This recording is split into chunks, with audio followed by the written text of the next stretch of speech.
नमस्कार दोस्तों, एक बार फिर से आप सभी लोगों का स्वागत है हमारे इस YouTube चैनल मास्टर जी पे। तो दोस्तों, आज की ये जो वीडियो है ये है हमारे इस चैनल पर चलाई जाने वाली सवाल जवाब सीरीज की 24वीं वीडियो। आज की इस वीडियो में मैं देने वाला हूं आप लोगों के द्वारा ही पूछे गए उन सवालों के जवाब, जो सवाल आप लोगों ने हमसे पिछली कुछ वीडियोज में #मास्टर जी लगाकर पूछे थे। तो आज की इस वीडियो में मैं कोशिश करने वाला हूँ आप लोगों के ज्यादा से ज्यादा सवालों के जवाब देने की, और कोशिश करूंगा कि उन लोगों को भी इन सवालों के जवाबों से फायदा हो जिन लोगों को भारतीय सिक्के और नोटों को कलेक्ट करने का शौक है। तो आप लोग कर दीजिए इस वीडियो को एक लाइक, और बिना कोई टाइम वेस्ट किए चलिए शुरू करते हैं आज के सवालों का सिलसिला।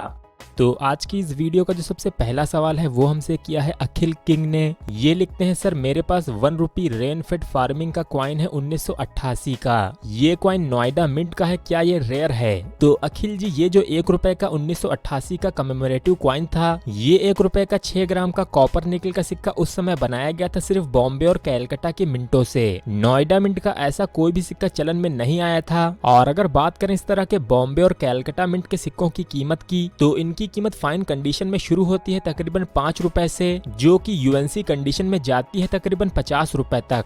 अगला सवाल यहाँ पर आया है विक्की जी की तरफ से। ये लिखते हैं, नमस्कार सर, मेरे पास 1858 का 1 क्वार्टर आना का क्वाइन है जो कि अपसाइड डाउन प्रिंट है, यानी कि इनके हिसाब से ये सिक्का है कि एरर क्वाइन। तो मैं ये क्वाइन कहाँ सेल कर सकता हूँ और कितने प्राइस में? तो जिस 1858 के 1 क्वार्टर आना की यहाँ पर बात हो रही है, ये ईस्ट इंडिया कंपनी के समय के 1 क्वार्टर आना के सिक्के जारी किए गए थे बर्मिंघम यानी कि लंदन की मिंट से।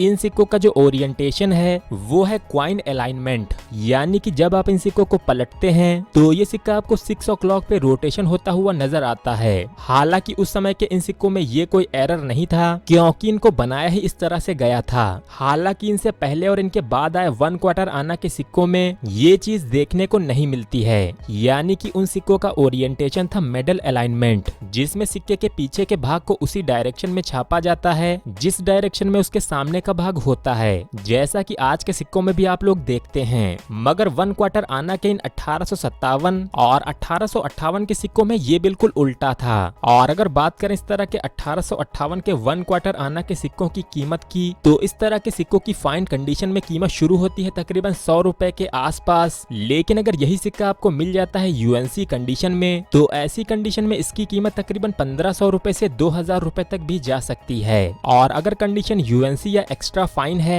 तो इसको आप आसानी से किसी एग्जीबिशन या ऑक्शन में सेल कर सकते हैं। तो यहाँ पर भावना गुप्ता जी लिखती हैं, I have a silver coin of 1 rupee of 1960 Kolkata mint and it have back picture of King George 5th, what's its value? तो भावना जी जानना चाहती हैं 1 रुपी के 1916 के कोलकाता मिंट के सिक्के की कीमत। तो 1916 में बनाए गए इस तरह के 1 रुपए के सिक्कों की बात करें तो ये सिक्के होते थे 11.66 ग्राम के, जिनको बनाया जाता था फुल सिल्वर में। तो 1916 में इन 1 रुपए के सिक्कों को जारी किया गया था कैलकाटा और बॉम्बे की मिंटों से। मिंट मार्क की जानकारी अभी आप लोग अपनी स्क्रीन पर देख सकते हैं, जिसमें यहाँ पर बॉम्बे मिंट के सिक्के में यहाँ पर एक डॉट बना होता है, जबकि कैलकाटा मिंट के सिक्कों पर ऐसा कोई भी निशान नहीं बना होता है। तो 1916 के इस तरह के दोनों ही मिंटों के 1 रुपए के सिक्कों की कीमत की बात करें तो ऐसे 1 रुपए के सिक्के काफी ज्यादा कॉमन माने जाते हैं, जिनकी कीमत फाइन कंडीशन में शुरू होती है लगभग 650 रुपए से, और जब यूएनसी कंडीशन में जाती है तकरीबन 1000 रुपए से 1200 रुपए के बीच में।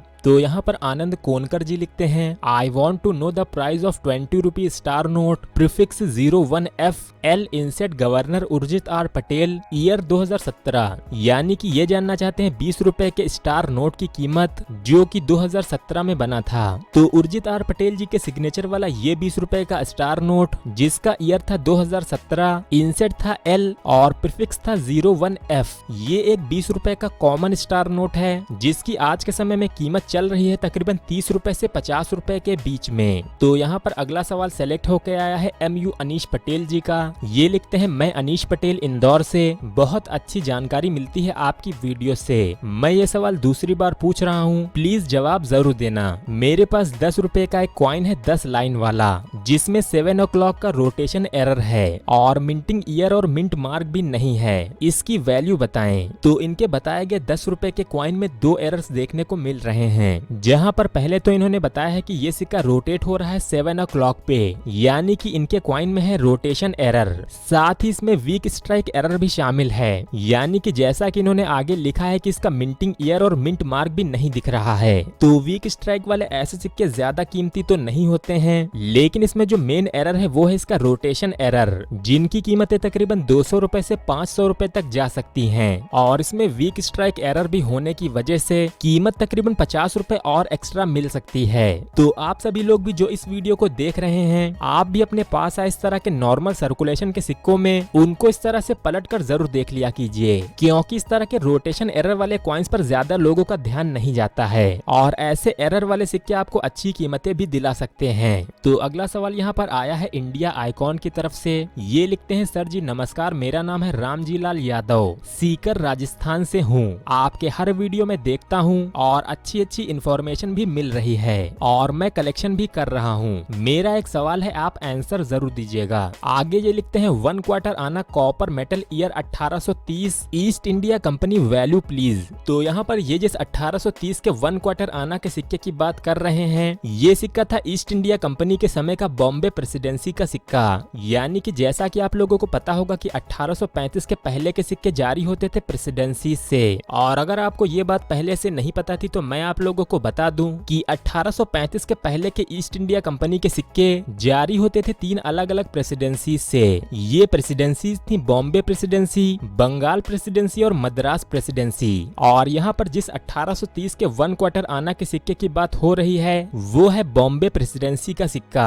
इस 1 क्वार्टर आना के 1930 के सिक्के की अच्छी कंडीशन में कीमत तकरीबन 500 रुपए से 2000 रुपए के बीच में चल रही है और इनकी कीमतें इनकी कंडीशन के हिसाब से और भी ऊपर बढ़ सकती हैं। तो यहाँ पर अकबर अली कुरैशी जी लिखते हैं, सर मेरे पास 25 पैसे का 1961 का कॉइन है एंड 1 क्वार्टर आना 1877, 1887 एंड 1/12 आना 1887 का भी कॉइन है। वैल्यू बताएं sir, please reply me, thanks, God bless you. तो अकबर अली जी और आप सभी से मैं एक छोटी सी रिक्वेस्ट करना चाहूंगा कि प्लीज आप लोग एक कमेंट में सिर्फ एक ही सवाल पूछा करें, ताकि ज्यादा से ज्यादा लोगों को सवाल पूछने का मौका मिल सके और मुझे भी आसानी हो आपके सवालों के सही से जवाब देने में। तो अकबर जी यहाँ पर मैं आपके सिर्फ एक ही सवाल का जवाब दे रहा हूँ, जो कि है 25 पैसे के 1961 के सिक्के से जुड़ा हुआ। तो यहाँ पर बात करें 1961 के इस 25 पैसे के सिक्के की, तो ये सिक्का बना होता था निकल से और इसका वजन होता था तकरीबन 2.5 ग्राम। इन सिक्कों को 1961 में जारी किया गया था बॉम्बे और कैलकाटा की मिंटों से, जो कि आज के समय में भी कॉमन ही माने जाते हैं। ये दोनों ही मिंटों के सिक्के अगर आपको यूएनसी कंडीशन में मिल जाते हैं तो इनकी ज्यादा से ज्यादा कीमत तकरीबन 20 रुपए से 30 रुपए के आसपास ही होगी। वहीं फाइन कंडीशन में इनकी कीमत तकरीबन 5 रुपए से भी नीचे है। तो यहाँ पर अगला सवाल हमसे पूछा है अंसार खान जी ने। ये जानना चाहते हैं सिक्कों की प्रमाणिकता जांच करने के लिए कौन सी जांच होती है और ये जांच कहाँ होती है, कृपया बताएं। तो अंसार जी यहाँ पर अगर बात करें सिक्कों की प्रमाणिकता की जांच की, तो इनकी जांच आप करवा सकते हैं किसी एक्सपर्ट से और ऐसे कॉइन एक्सपर्ट्स आप लोगों को आसानी से किसी भी एग्जीबिशन में मिल सकते हैं। हालांकि अगर आप यहाँ पर जानना चाहते हैं कॉइन ग्रेडिंग के बारे में, तो अपने कॉइन्स की ग्रेडिंग करवा के भी आप लोग उनकी प्रमाणिकता जांच कर सकते हैं। हालांकि कॉइन्स और नोट्स की ग्रेडिंग करने वाली जो बड़ी कंपनियां हैं वो है यूएसए यानी कि अमेरिका की, जिसकी वजह से इंडिया में कॉइन ग्रेडिंग का ज्यादा प्रचलन नहीं है और जो कंपनियां अभी इंडिया में ग्रेडिंग कर भी रही थी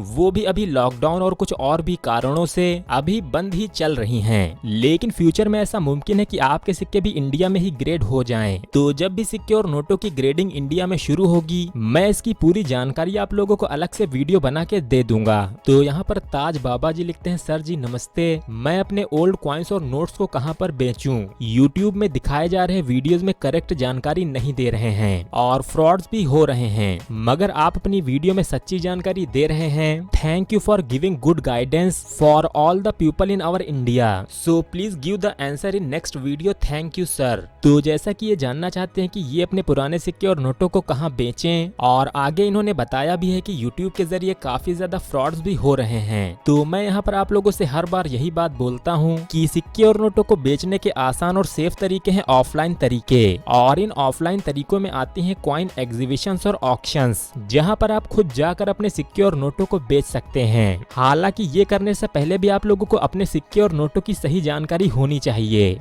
यानी कि आप क्या बेच रहे हैं और क्या वो सच में बिकने के लायक भी है, या फिर क्या उस सिक्के या नोट की कीमत इतनी भी है कि उसको बेचकर आप एग्जीबिशन में जाने तक का खर्चा ही निकाल पाएं। यानी कि यहाँ पर मेरा कहने का मतलब ये है कि जब तक आपके पास कोई ऐसा रेयर सिक्का या नोट ना मिले जिसकी कीमत 5-10 हजार रुपए ना हो, तब तक आप इनको बेचने की बिल्कुल भी ना सोचें। और इससे भी पहले आप लोग YouTube पर फैलाई जा रही अफवाहों और फेक न्यूज से बचें और अपने सिक्के और नोटों की प्राइजेस की सही जानकारियां लीजिए और कीमतों की सही जानकारी के बाद ही आप इनको बेचने की सोचिएगा, क्योंकि अगर आप सिर्फ YouTube पर फैलाई जा रही अफवाहों पर भरोसा करेंगे तो आपको कोई भी फ्रॉड इंसान फ्रॉड्स का शिकार बना सकता है। और अगर आपको ऑनलाइन बेचने या खरीदने की बिल्कुल भी नॉलेज नहीं है तो पुराने सिक्के और नोटों को ऑनलाइन बेचने को तो बिल्कुल ही अवॉइड करें, क्योंकि ऑनलाइन में ही सबसे ज्यादा फ्रॉड्स हो रहे हैं। और ऐसे फ्रॉड बायर्स के कॉल से भी बच के रहें जो कि आप लोगों को लाखों रुपए के लालच दे के आपके एटीएम कार्ड या आपके मोबाइल पर आई हुई ओटीपी के बारे में पूछते हैं। ऐसे सभी लोग आपको लूट कर आपके साथ फ्रॉड ही करेंगे।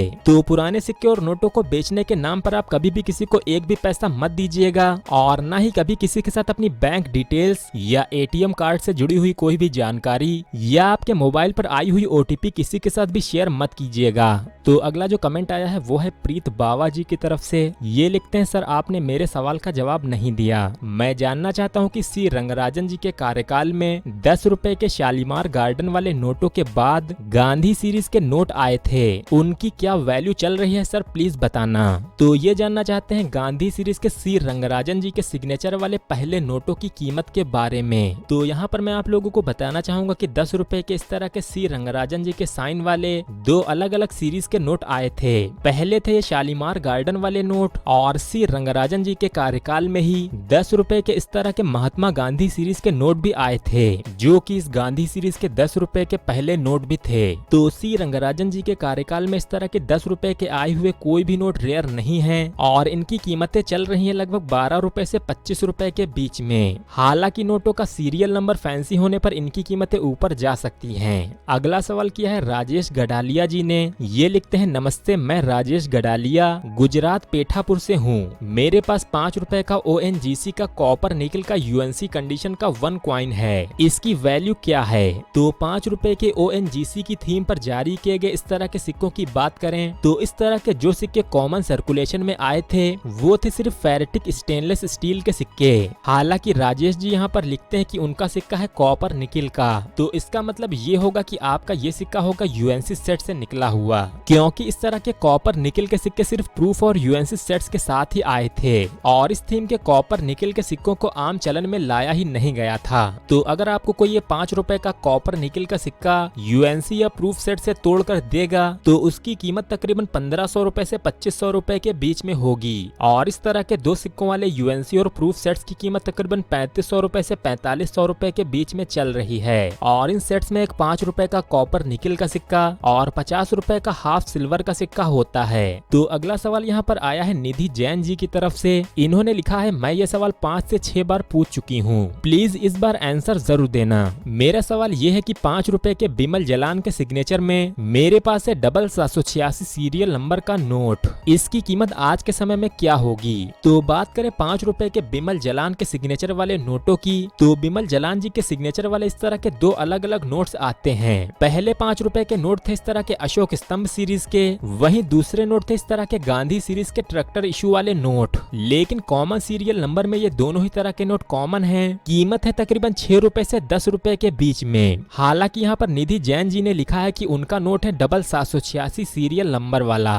तो 786 वाले इस तरह के नोट काफी ज्यादा रेयर माने जाते हैं और ऐसे नोटों की UNC कंडीशन में कीमतें तकरीबन 8000 रुपए से 15000 रुपए के आसपास चल रही हैं। तो यहाँ पर निधि जी ने ये तो नहीं लिखा है कि उनके पास कौन सा इश्यू और किस कंडीशन का नोट है, तो इसके लिए मैं यहाँ पर आपको प्राइजेस के कुछ एग्जांपल्स दे रहा हूँ। यहाँ पर ये जो बिमल जलान का 786 वाला नोट आप लोग देख सकते हैं, ये 2015 के एक ऑक्शन में 6100 रुपए का बिका था। इसके अलावा यहाँ पर ये जो अशोक स्तंभ वाला 786 वाला नोट है, ये नोट भी 2015 में UNC कंडीशन में बेचा गया था तकरीबन 8500 रुपए में। हालांकि ये 5 साल पुरानी कीमतें हैं, आज के समय में इनकी कीमतें तकरीबन 10,000 से 15,000 रुपए तक भी आसानी से चली जाएंगी। तो दोस्तों आशा करता हूँ कि आज की इस वीडियो को पूरा देखकर आपको भी काफी सारी नई चीजें सीखने को मिली होंगी और आपके भी मन में चल रहे कुछ सवालों के जवाब भी आप लोगों को मिल गए होंगे। लेकिन अगर आपके पास भारतीय सिक्के और नोटों से जुड़ा हुआ कोई और भी सवाल है तो आप अपने उस सवाल को नीचे कमेंट बॉक्स में जाकर हमसे #मास्टरजी लगाकर पूछ सकते हैं। मैं कोशिश करूंगा अपनी आने वाली अगली वीडियोस में आप लोगों के सवालों को भी शामिल करने की। तो आगे भी हमारी वीडियोस को ऐसे ही देख पाने के लिए आप इस चैनल को सब्सक्राइब जरूर कर लीजिएगा और उसके साथ ही दबा दीजिएगा उस घंटी के बटन को ऑल पे, जिससे कि आप लोगों को मिलती रहेंगी हमारी आने वाली सारी वीडियोस की नोटिफिकेशंस और आप देख पाएंगे उन सारी ही वीडियोस को सबसे पहले। तो आज की हमारी इस वीडियो में इतना ही और आप सभी लोगों का इस वीडियो को पूरा अंत तक देखने के लिए बहुत बहुत धन्यवाद।